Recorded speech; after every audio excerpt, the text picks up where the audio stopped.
This is my true story. I never thought the man who built this family would one day be silenced at his own table. My daughter told me, "Shut up, Dad. Nobody cares." I sat there with my fork in hand, my heart breaking and my dignity slipping away. I thought of every sacrifice I had made, every night I worked so she could have a better life.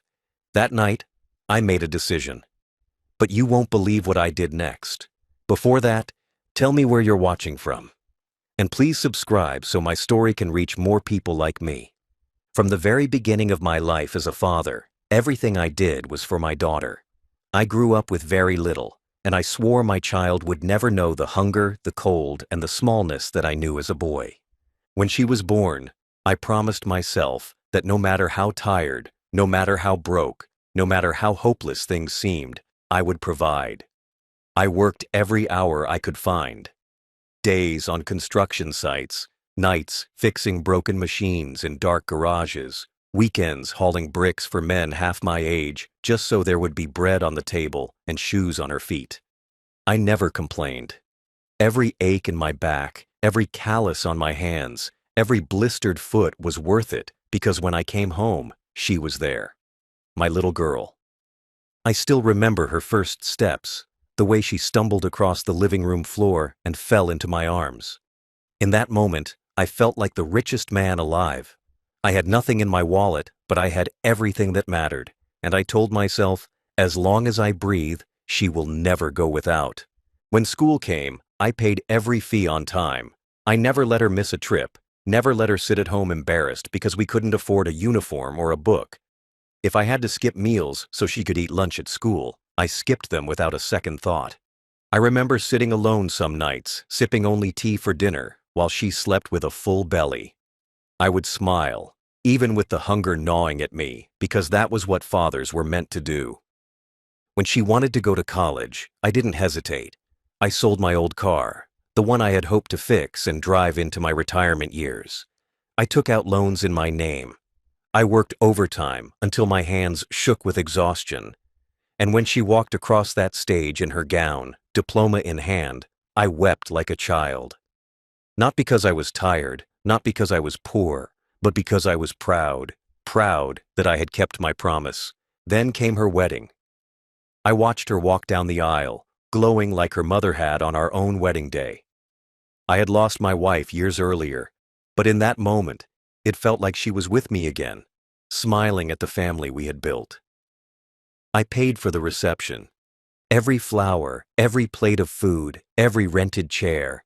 It came from my savings. People told me I was foolish, that it wasn't my responsibility. But how could I not? She was my daughter. Her happiness was my duty. Even after she married, I kept giving. When she and her husband wanted a home, I helped with the loan.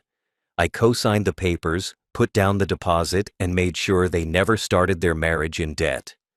Every corner of that house carried a piece of me. The paint on the walls, the garden in the yard, the porch light that kept them safe at night, all of it I had made possible.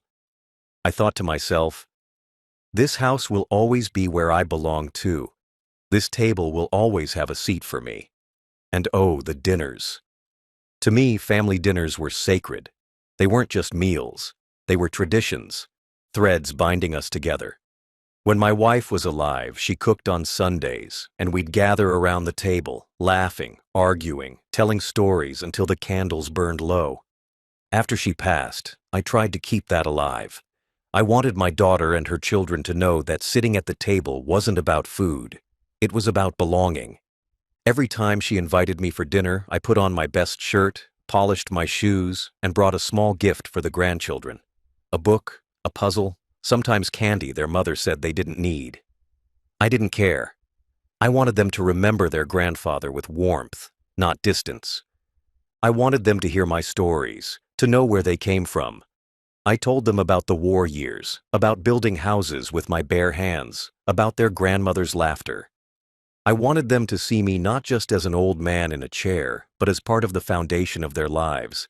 Sitting at those tables, I felt like I still mattered. Like I wasn't just aging in a corner, waiting to be forgotten. I saw my family, my blood, gathered around me, and I thought, This is what all the years of sacrifice were for. This is why I worked until my bones ached. This is my legacy. That's why the insult cut so deep later. Because for me, those dinners weren't casual.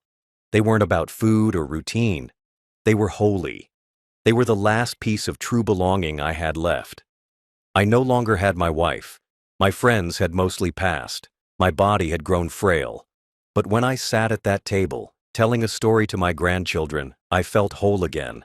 And I believed, foolishly perhaps, that my daughter understood that she valued it as much as I did. I never expected her to see my words as noise. I never thought my stories were a burden. I thought I was giving her children something that money could never buy. Memory, history, a connection to the people who came before them. I thought she saw me as the patriarch, the elder, the man who had given his life so she could have hers. But I was wrong. That night, when she told me to shut up, I realized the truth. To her, I wasn't the patriarch anymore. I wasn't the man who built her future. I wasn't even a father. I was just an old man taking up space at her table. It didn't happen all at once. If it had, maybe I would have noticed sooner. Maybe I would have braced myself for it. But the change came slowly, in little cuts that didn't bleed much at first. But together, they weakened me. My daughter, the same child I had carried on my shoulders, the same girl I had walked to school, the same young woman I had stood beside on her wedding day, began to treat me like my presence was something to endure rather than something to cherish. At first, it was just her tone. A sigh here, a small eye roll when I repeated a story. I thought nothing of it. I told myself, she's tired, she has children, she has a husband and bills. I should not take it personally. But then the small signs grew sharper. At dinners, when I started telling a memory about her mother, she would cut me off with a quick, "Dad, we've heard this already." The words were short, but they stung like a lash. My wife's memory was not a repeat story to me. It was all I had left of her. But I let it pass, forcing a smile, telling myself again, she's just stressed. The grandchildren, too, started to mimic her. Children notice everything, even the things you wish they didn't. When I began speaking, sometimes they'd glance at their mother first, as if waiting to see if my words were worth listening to. Other times, they'd giggle and roll their eyes the way she did. They were not being cruel. They were learning from her. Still, each time, I felt myself shrinking in my chair. The stories I had once believed were treasures began to feel like clutter in their ears. The pattern grew. If I asked a question about her day, her voice would sharpen. "Dad, I don't have time for this." If I suggested something about the children, a book, a way of doing homework, even a bedtime habit, she would snap back, "We know how to raise our kids, thank you." I sat there quietly, nodding, my lips pressed shut so I wouldn't let the ache inside spill out. I told myself she didn't mean it. I told myself she was tired. I told myself over and over that daughters love their fathers. But deep down, I began to feel a truth I didn't want to admit. The distance between us wasn't temporary. It was growing. Once, I remember we were sitting in the living room after dinner, and I began telling the grandchildren about how their grandmother used to sew their mother's clothes by hand when she was their age. I thought they'd like to know how strong and clever their grandmother was. Halfway through, my daughter stood up, clapped her hands, and said, "All right, kids, time for bed. Grandpa's boring stories can wait." She laughed lightly, maybe thinking it was a joke. But I saw the children look at me, smirking, and follow her upstairs without another word. I sat there alone on the couch, the words I hadn't yet finished hanging heavy in my throat. That night, I cried quietly in my car before driving home. Another time, I brought a photo album with me. I thought it would be a gift, something the children could look through, see where they came from, see their family history. I laid it on the table after dinner, excited to share it. My daughter glanced at it, sighed, and said, "Dad, we don't need old pictures lying around. Please don't clutter the house with this." She pushed the album aside, and I felt something in me fold in half. Those weren't just pictures. They were my life. They were her life. But to her, they were clutter. The worst was when her husband began to join in. In the beginning, he had always been polite to me, even kind. But as time went on, he followed her lead. When I spoke too long, I'd catch him smirking behind his glass, or exchanging a look with her that said without words, "Here he goes again." Once, when I struggled to remember the name of an old friend, he chuckled and muttered, "Losing it, huh?" They both laughed. I pretended not to hear. Still, I told myself to endure it. I remembered the nights I stayed up while she was sick as a child, holding her hand until her fever broke. I remembered the mornings I walked miles to work just so she could have bus fare to school. I remembered the way she used to hug me tight when I came home from work, my clothes soaked in sweat, whispering, "I missed you, Dad." How could I throw away all that love just because she had become sharp, impatient, cold? No, I told myself. This is just a season. Families go through seasons. She will soften again. She will remember. But as the months stretched on, the distance grew colder, harder, like winter setting in for good. I noticed she didn't call me unless she needed something. I noticed she didn't ask how I was feeling, even as my health began to show its age. I noticed that when I spoke at the table, the room grew heavier, not lighter. I wasn't a source of joy anymore. I was an obligation. I ignored it as long as I could. I smiled when they mocked me. I stayed quiet when they dismissed me. I told myself, she's stressed. She doesn't mean it. But the truth was creeping closer every day, waiting for the moment when I could no longer deny it. I wasn't her father anymore in her eyes. I was just an old man who had outlived his usefulness. And then came the night at the dinner table, the night she told me to shut up. That was when every small cut came together and bled all at once. That night was supposed to be ordinary, a simple family dinner, the kind of evening that used to warm my heart, the kind of ritual that made all the years of sacrifice worth it. The long dining table was set with dishes she had cooked. The grandchildren were seated in their usual places. And I, as always, sat near the end with my back straight, my hands folded, ready to be part of their world. To me, these gatherings were sacred. They were the heartbeat of what little family I still had. I came dressed in my best shirt, cleanly pressed. My shoes shined, because even at my age, I wanted to show respect. I wanted them to see that I was present not as a shadow, but as their father, their grandfather, the man who had laid the foundation for all of this. The food was passed around, plates filled, laughter bouncing here and there. I smiled quietly, letting the chatter wash over me, listening to the children talk about their school, their games, their friends. These were the moments I lived for, hearing their voices, feeling like I was still part of a family. When there was a lull in the conversation, I thought it would be the perfect time to share something that had been on my mind all day. It wasn't just any story. It was about my late wife, their grandmother.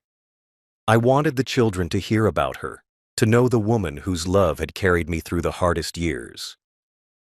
I cleared my throat softly and began, "You know, when your grandmother was your age, she used to—" My voice was steady, calm, filled with the tenderness of memory. But before I could finish, I saw my daughter stiffen. Her eyes narrowed, her lips pressed into a thin line. And then, sharp as a knife cutting into the middle of the meal, she snapped, "Shut up, Dad. Nobody cares." The words hung in the air, heavy, brutal, final. My fork froze halfway to my mouth. For a moment, I thought I had misheard her. Surely my daughter, the child I had raised with love, the woman I had sacrificed everything for, couldn't have said that to me. Not here, not in front of her children, not with such venom. But there was no mistake. Her voice had been clear, loud enough for everyone at the table to hear. Worse than her words was the sound that followed, her husband's laughter. He didn't rush to soften the blow. He didn't say, "Come on, that's too much." Instead, he chuckled, as if the humiliation of her father was something worth enjoying. That laughter made the silence around the table unbearable. The grandchildren looked down at their plates, avoiding my eyes. They didn't defend me, but I couldn't blame them. They were children. They were learning in that moment how to treat me, learning from the very woman I had once carried in my arms. The youngest fidgeted with his spoon, cheeks red with embarrassment. The oldest pretended to drink water, though his hands shook slightly. I saw it all, and I understood. They felt the weight of the insult too, but they didn't have the power to stop it. Inside, my heart cracked. I wanted to shout, to demand respect, to remind her of every night I had worked through pain, every coin I had saved, every dream I had given up so she could sit at this very table without worry. But my voice wouldn't rise. Instead, I lowered my eyes, set my fork gently on the plate, and kept my mouth shut. I let her have the last word, because I realized then it was not just a word. It was a truth she believed. The room moved on without me. Conversations picked back up, laughter returned, but I sat there like a ghost, invisible, humiliated. Each sound felt distant, as if I were no longer part of them, just an intruder at a table that used to be mine. My daughter had not only silenced me, she had stripped me of dignity in front of the very family I had built. That moment replayed in my head over and over as the meal dragged on. I thought of my wife, how she would have wept if she had seen her daughter speak to me that way. I thought of the years of love I had poured into raising her, only for her to repay me with contempt. And I thought of myself, sitting there quietly, swallowing the pain, pretending to be calm so the grandchildren wouldn't see me break. When the plates were cleared and the evening ended, I pushed back my chair slowly and excused myself. No one stopped me. No one asked if I was all right. No one even noticed the way my hand trembled as I gathered my coat. To them, it was just another dinner. To me, it was the night I realized I was no longer a father at that table. I was an inconvenience. And that realization, more than the insult itself, was what hollowed me out. It was the moment I understood that something had died between us, and it could never be brought back. The moment she said those words, the entire room shifted. My fork was frozen halfway, my hand trembling slightly, though I tried to hide it. The sound of her voice telling me to shut up didn't just echo once. It seemed to bounce against the walls, repeat in my head, and press down on my chest. I could feel the heat rise in my face, the sting in my ears, the weight in my throat as I swallowed down the lump that threatened to choke me. The worst part wasn't even her words. It was the silence that followed. A silence so sharp, it cut deeper than any insult. The grandchildren stared down at their plates as if their food had suddenly become the most fascinating thing in the world. Their little shoulders stiffened, their eyes darted anywhere but toward me. They weren't laughing, they weren't smiling, they weren't even breathing loudly. They were embarrassed for me, but also afraid of what it meant to speak up against their mother.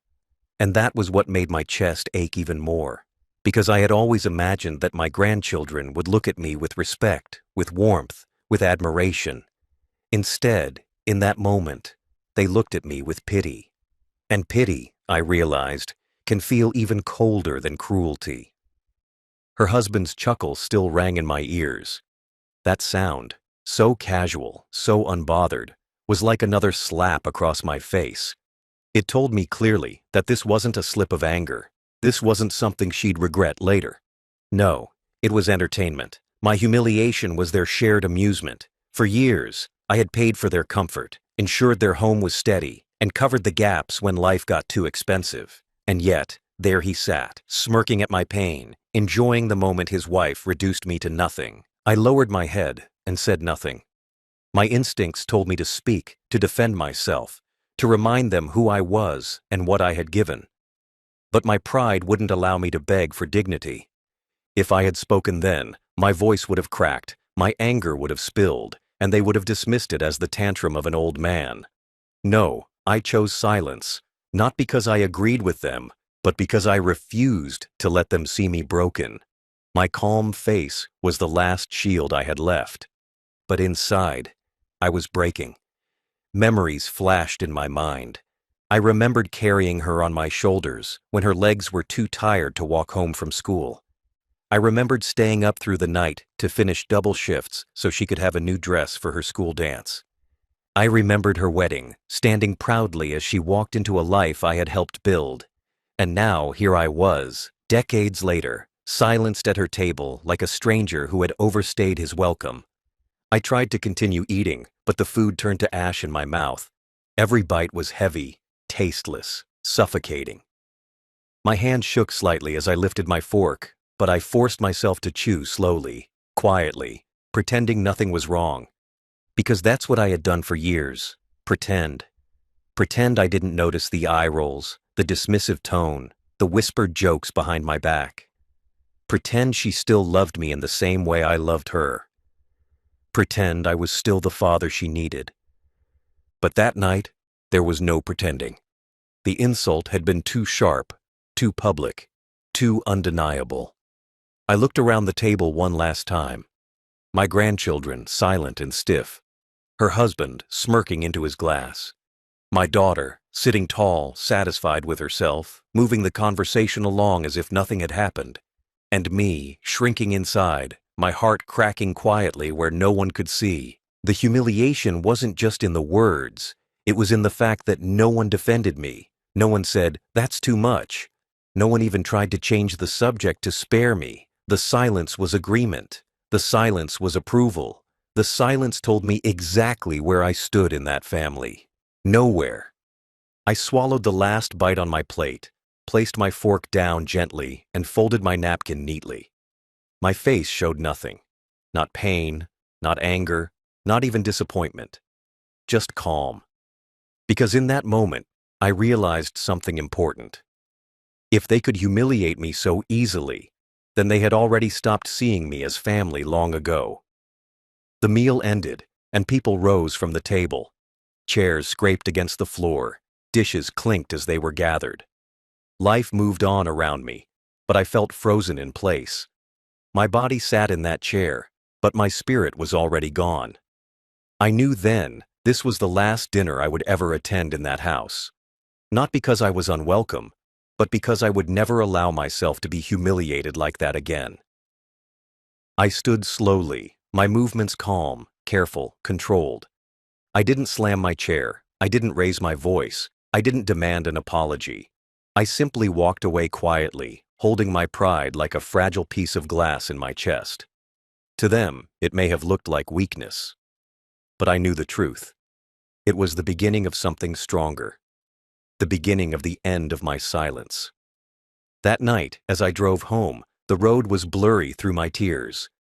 I gripped the steering wheel tightly, my knuckles white, trying to hold myself together. The humiliation burned in my chest, but beneath it was something else. Resolve. A quiet, steady resolve that told me this was not the end of my story. This was the turning point. They thought they had silenced me. They thought they had reduced me to nothing. But what they didn't realize was that their laughter, their silence, their cruelty had given me something I hadn't had in years, the strength to finally walk away. That night, after the plates were cleared and the laughter of others had died away, I didn't drive straight home. Instead, I sat in my car in their driveway. The cold from the steering wheel seeped into my hands, and the quiet pressed down on me like a heavy blanket. I didn't start the engine. I didn't turn on the radio. I just sat there in the dark, staring at the faint glow of the kitchen window where my daughter moved about inside, tidying up with her husband. From that distance, they looked like a family, warm, complete, content. And yet, I was not part of it. I was parked outside my own bloodline, like an outsider. I thought about her words over and over. "Shut up, Dad. Nobody cares." The sound replayed in my mind, like a cruel echo I couldn't switch off. For years, I had convinced myself the small jabs and dismissive remarks didn't matter. I told myself I was imagining things, that stress made her short-tempered, that deep down she still loved me.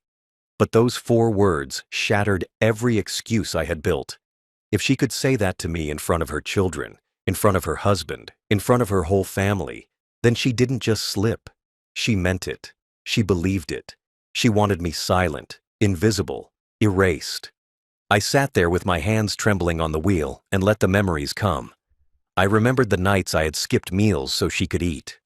I remembered the winters I worked double shifts in freezing conditions so her feet would stay warm in new boots. I remembered the hospital bills I paid when she was sick, how I never once let her see the fear in my eyes because I wanted her to feel safe.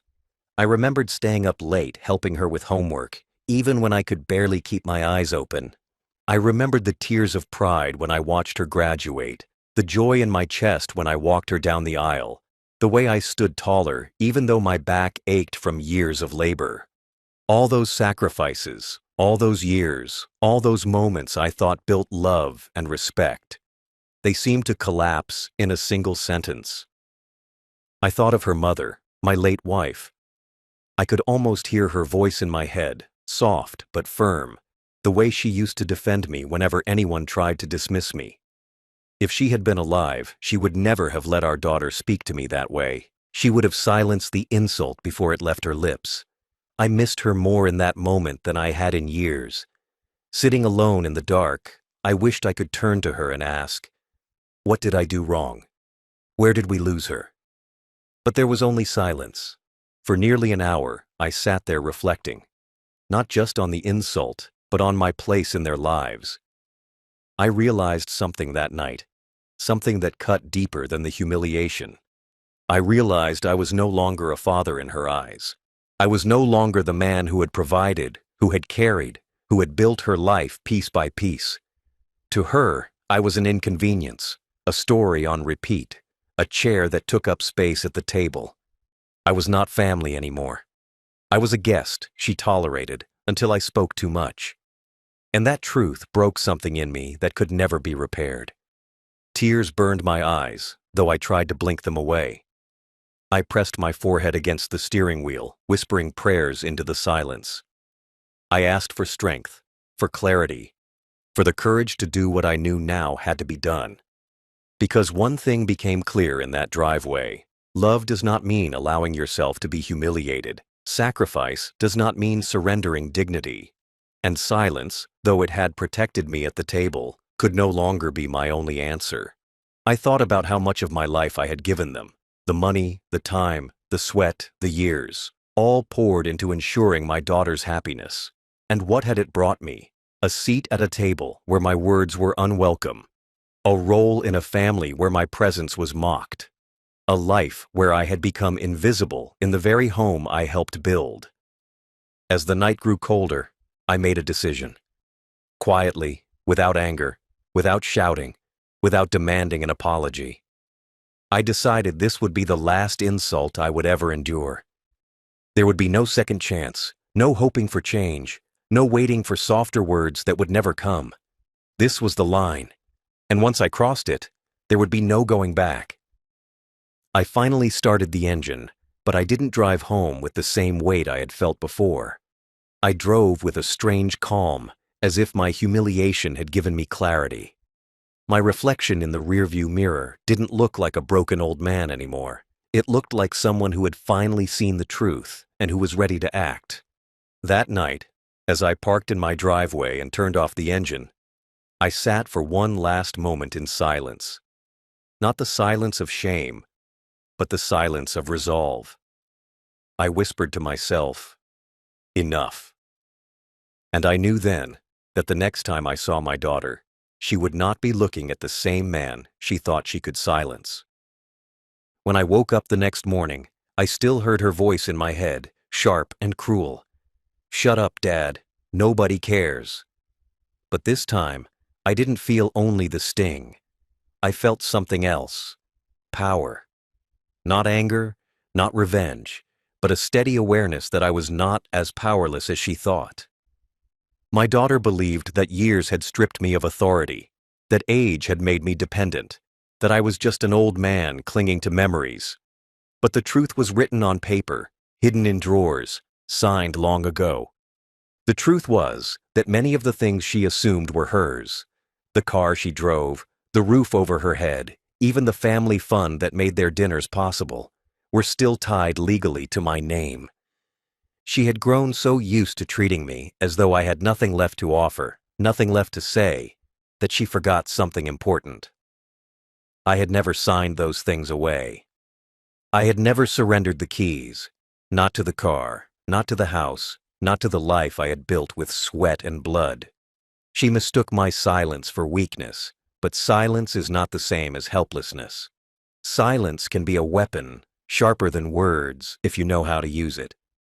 I sat at the kitchen table in my small home, a stack of folders in front of me. Deeds, bank statements, titles, contracts.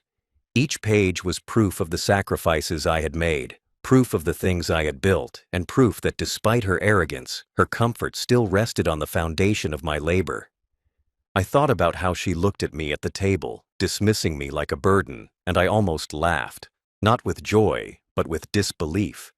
She had no idea that the man she told to shut up still held the strings to her life. The car she drove, purchased in my name, insured through my account. The family home, that mortgage was co-signed by me, and the land it stood on was still tied to my signature. The fund she dipped into when bills got too heavy, my pension, my savings, stretched thinner and thinner because I had always said yes when she asked.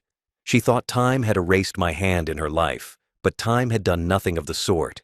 My name was still written everywhere.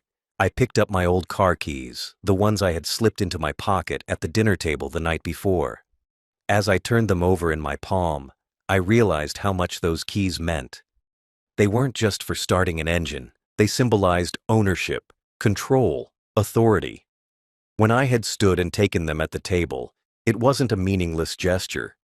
It was the quiet reminder that I wasn't a guest in her life. I was the foundation she was standing on, and the truth was, I could walk away at any time. The car could be gone with a single call. The house could be sold with a signature. The fund could be redirected, drained, cut off. She thought she had silenced me forever at that table, but she had only awakened something I had kept buried for too long. The will to reclaim my dignity.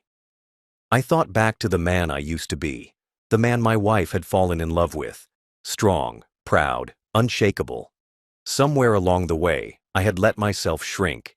I had allowed my daughter's sharp words and dismissive looks to convince me I was nothing more than an old man at the end of his story. But as I stared at those papers, those signatures, those keys, I remembered the truth.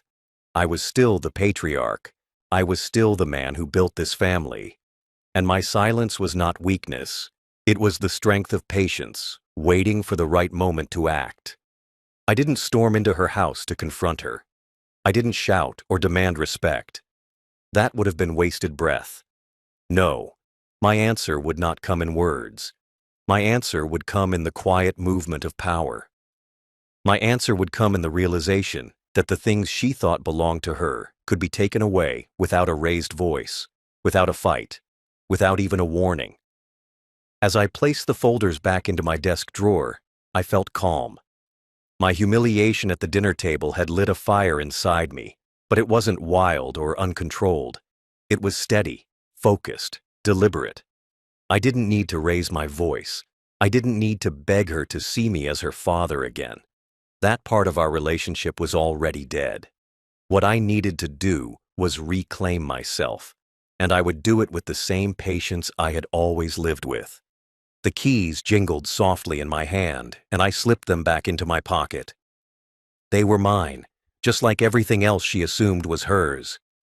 And I realized then that when the time came, I wouldn't shout, I wouldn't argue, I wouldn't even explain. I would simply act, quietly, firmly, finally. Because sometimes the sharpest revenge is not in noise, but in silence. And I was ready to let my silence speak louder than her insult ever could. The next evening, after a long day of silence in my small home, I knew the time had come. The humiliation from that dinner table had not faded. It had settled deep in my bones, steady and undeniable. I wasn't angry in the loud, explosive way. My anger had cooled into something sharper, something cleaner. It wasn't rage that guided me anymore. It was clarity. For the first time in years, I could see my life without illusions. My daughter didn't respect me. My son-in-law laughed at me. My grandchildren were learning to ignore me. I wasn't family at their table. I was furniture. And I decided I would not live the rest of my life as furniture in someone else's home. I sat alone at my dining table, a plain wooden one with scratches and stains from years gone by, and I laid out my options. I could confront her, tell her directly how deeply she had cut me. But what would that bring? More laughter, more dismissal, maybe even sharper cruelty. I could forgive her, bury the insult like I had buried so many before. But forgiveness without change is only surrender, and I had surrendered too many times already. Or I could make the decision that had been forming in me since I picked up my keys the night before.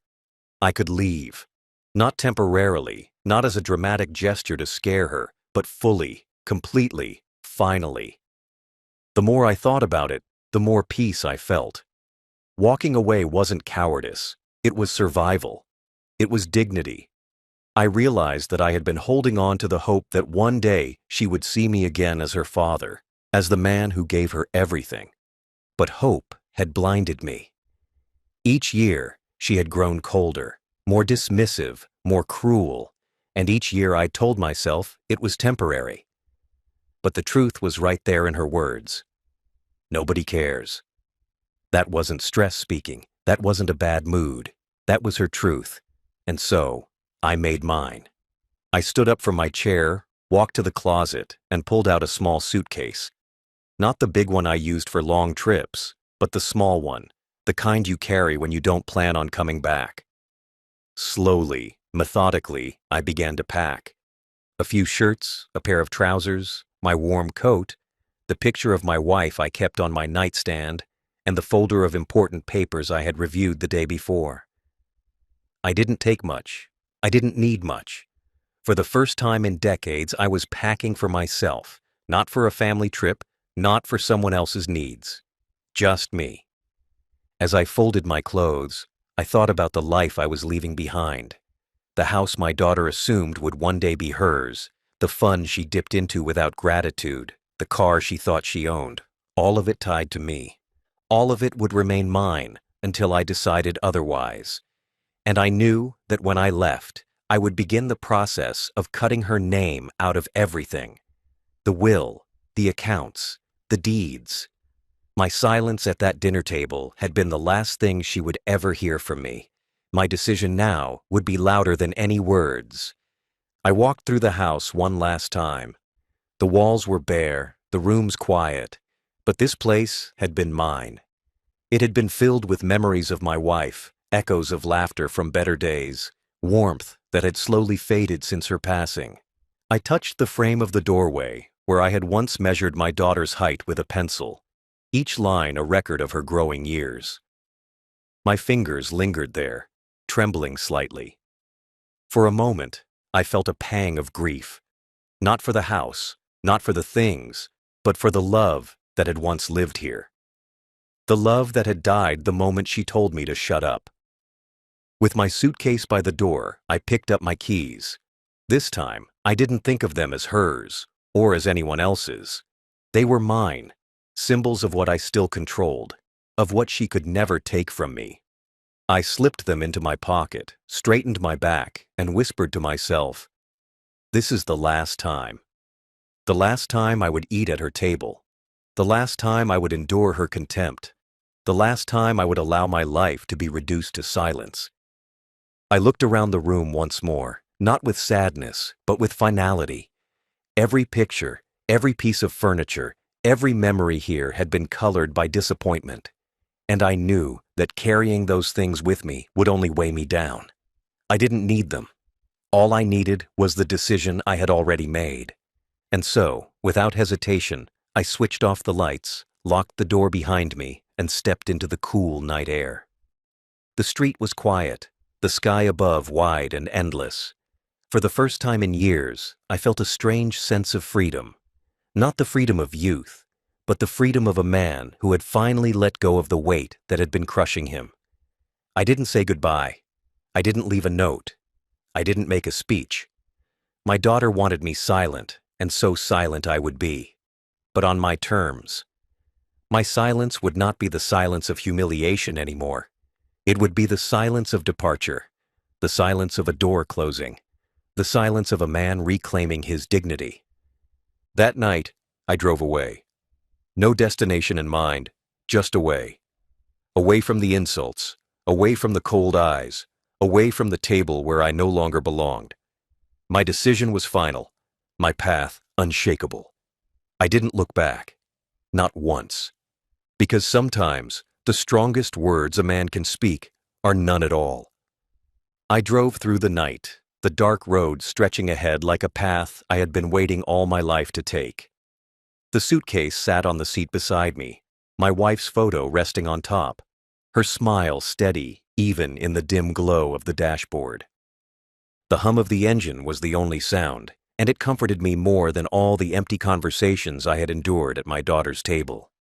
For the first time in years, I felt no need to explain myself, no need to soften my presence, no need to shrink into silence. I was leaving, and I would not be coming back. By the time the sun rose, I was 2 towns away. I pulled into a small roadside hotel, the kind with peeling paint on the doors and a flickering neon sign out front. To anyone else, it might have looked cheap, but to me, it looked like freedom.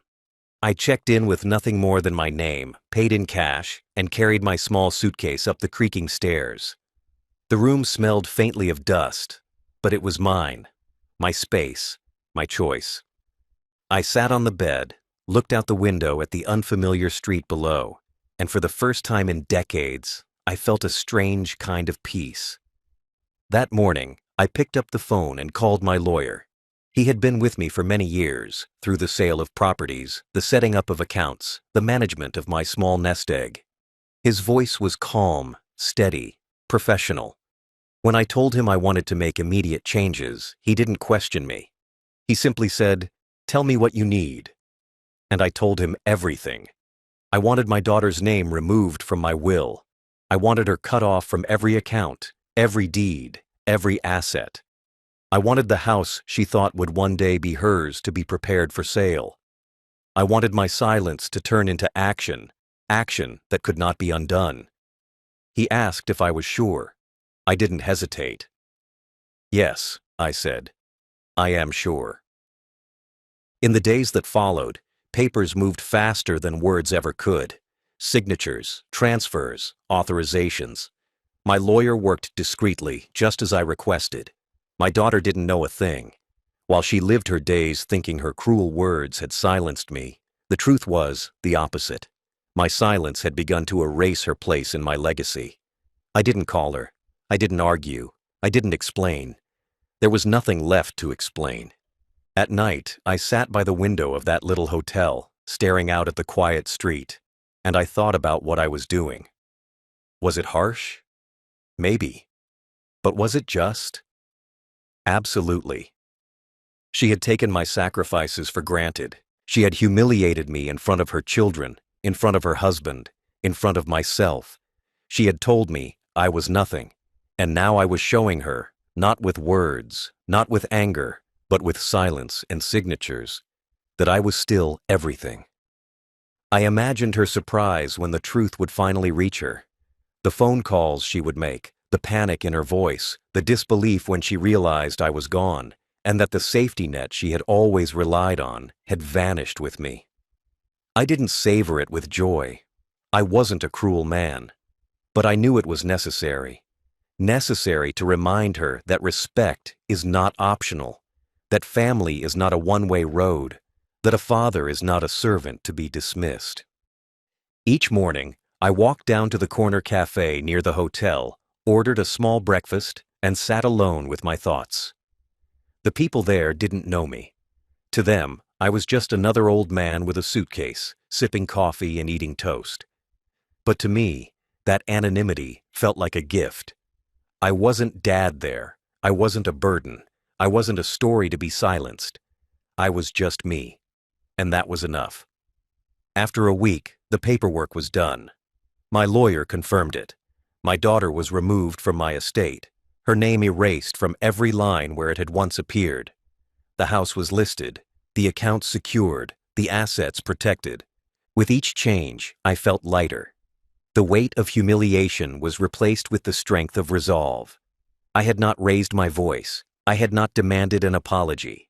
I had simply disappeared, and in doing so, I had taken everything she thought was hers. One night, as I sat in that small hotel room, I took out the photo of my wife and placed it on the nightstand. I whispered to her, as if she could still hear me, "I did what you would have wanted. I didn't let her break me. I didn't let our sacrifices be mocked. I walked away with dignity." And in that moment, I felt her presence beside me, steady and proud.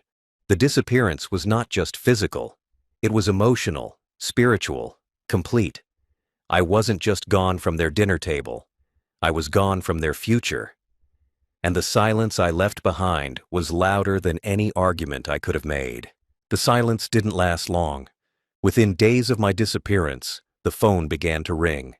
First, it was once or twice a day. Then, as the news began to spread, the calls came endlessly.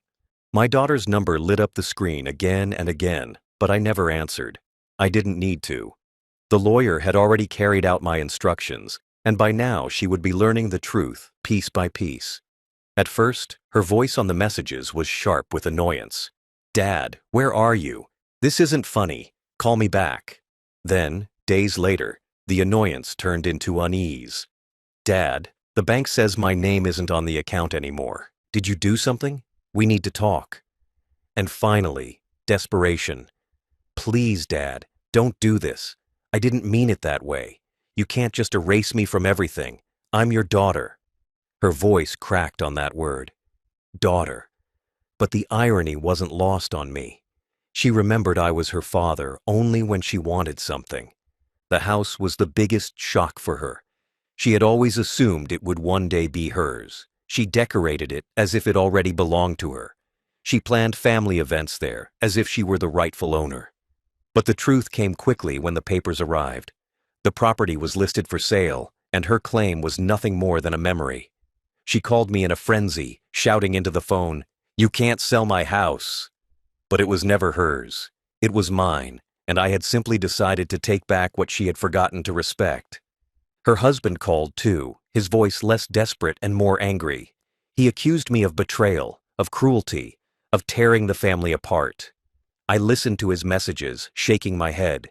Betrayal? Cruelty? They had mocked me, silenced me, humiliated me. They had treated me like an old man who had nothing left to give. And yet, when I finally acted, I was the cruel one? Number.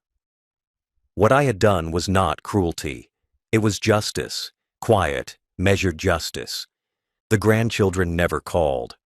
Perhaps they were too young to understand, or perhaps they were shielded from the truth. But I thought of them often. I hoped that one day, when they were older, they would look back and understand that silence has limits, that respect is not optional, that even the softest man can choose to walk away. My lawyer sent me updates. My daughter's panic turned to resignation once she realized there was no way back. The papers were signed, the sales were final, the accounts were sealed. She had no legal claim, no power to undo what had been done. My silence had spoken louder than her insult ever could. And me? I didn't gloat, I didn't celebrate, I simply breathed easier. The weight of waiting for her love, the ache of hoping for her respect, the pain of enduring humiliation, all of it lifted. I no longer waited for calls that never came. I no longer sat at a table where my words were unwanted. I no longer lived half a life in the shadow of disrespect. She had told me to shut up, and so I did. But my silence didn't mean defeat. It meant departure. It meant she would never hear my voice at her table again, nor see my name on her future. She had pushed me out of her world with her words, and I had closed the door behind me with my actions. In the end, the aftermath was simple. She lost everything she thought was hers, and I gained the one thing she could never give me: peace. Today, I sit in a place far from that dinner table. A quiet cabin near the mountains, surrounded by tall pines and the sound of rivers that never stop moving. The air here is crisp, clean, untouched by the bitterness I left behind. In the mornings, I wake to birdsong instead of sharp voices. I brew my coffee slowly, savoring the steam rising from the cup, and sit by the window as the sun spreads light across the peaks. There is no tension in the air, no weight in my chest, no fear of what cruel words might come next. There is only peace. At first, the silence felt strange. For so many years, I had lived in the noise of family, the chatter of grandchildren, the scolding voice of my daughter, the echo of laughter that wasn't meant for me. But this silence is different. It is not the silence of humiliation. It is the silence of dignity. Here, when I choose not to speak, it is because I am content, not because I am silenced. I eat my meals alone, yes, but I do so with pride, not shame. Every bite tastes like freedom. Every breath feels like reclamation. I've made a new rhythm for myself. In the mornings, I walk slowly along the dirt paths, cane in hand, nodding to neighbors who don't know my story and don't need to. To them, I'm just another old man who likes fresh air and long walks, and that's enough. In the afternoons, I read. Books I never had time for when I was working and sacrificing, stories that take me far from my own past. In the evenings, I sit by the fire, the photograph of my late wife on the mantel. I speak to her sometimes, softly, telling her what I've done, how I've survived, how I've chosen dignity over humiliation. And in those moments, I feel her near me, as though she approves. The money from the house sale keeps me comfortable. I don't need much, just enough to live without worry, to buy my medicine, to enjoy small comforts. The rest I've placed carefully, not for my daughter, not for the man who laughed at me, but for causes and people who will value it. For children in need, for families who know what respect means, for people who understand gratitude. My legacy will not go to blood that turned cold. It will go to hearts that stay warm. Sometimes I think about my daughter. I wonder if she ever sits at that same dinner table and remembers the night she told me to shut up. I wonder if she feels regret or if she has buried the shame as deeply as she buried her respect. But then I remind myself, it no longer matters. Her choices are hers, and mine are mine. I am not waiting for her apology. I am not holding space for her return. My story with her ended the moment I walked out. And I feel no guilt for that, because love without respect is not love. Family without dignity is not family. And silence, when forced upon you, is humiliation. But silence chosen on your own terms is power. So here I stay, in my small cabin in the mountains, living quietly, living freely. I have no need for grand gestures, no hunger for revenge beyond what I have already done. My peace is enough. My dignity is intact. My heart, though scarred, is steady. My final thought is this: she told me to shut up. So I did. And in my silence, I took everything she thought was hers, and I gave myself back the life she tried to strip away.